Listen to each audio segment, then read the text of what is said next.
Autocar's Best of 2017, Top 10 Opinion Pieces. From the rise of electric cars to the decline of diesel, to really understand the car industry you have to read beyond the headlines. That's why Autocar's team of journalists provide opinion, insight and analysis alongside the big news stories and new model launches. From the serious to the slightly more spurious, here are the 10 opinion pieces you read the most this year. Autocar's 10 most popular opinion pieces of 2017.10. The best and worst things I've seen this week. Every Friday, Jimi Beckwith gives his personal take on the best and worst things he's seen across the car industry that past week, including his views on the Suzuki Alto Turbo RS. Autocar readers don't think it's the worst thing they've read, as they keep coming back to it. 9. The Williams FW40 shows F1 is back with a bang. The Formula One rules were revamped this year, not least to make the cars look more aggressive. Williams was the first team to uncover its 2017 machine, the FW40, and it got Sam Sheehan all excited for the future.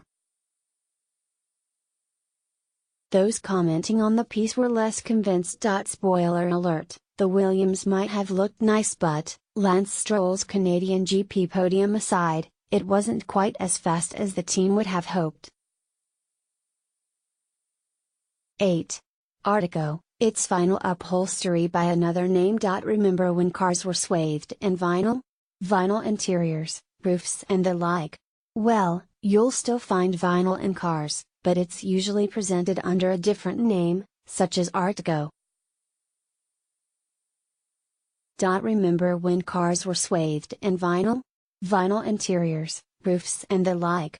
Well, you'll still find vinyl in cars, but it's usually presented under a different name, such as Artico.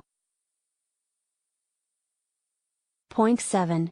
Insight: why has PSA bought Opel and Vauxhall?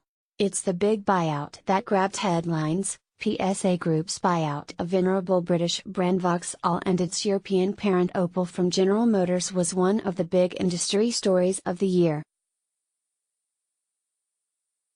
Here, Mark Tisshaw shed some light about why the PSA Group did the deal, who is set to gain from it, and what kind of impact it will have on Vauxhall's future cars. Point 6. Why the Mercedes G-Class outlived the Land Rover Defender. The Land Rover Defender and Mercedes-Benz G-Class share similar origins, both have their roots in military vehicles, but in recent years they've taken very different paths. The Defender is no more and will take on a different form when it returns in 2019, while the G-Class is merely being tweaked before returning to service. Rachel Burgess explained why one died while the other survives, delving into the model's histories, futures and demises. Point 4. The not-so-curious case of the Ferrari 488, the Autocar road test and the Cup tires. Road test editor Matt Saunders revealed some behind-the-scenes details of road tests, with a strapline: why you won't be reading our performance benchmarks for Ferrari's mid-engined 488 GTB supercar in future.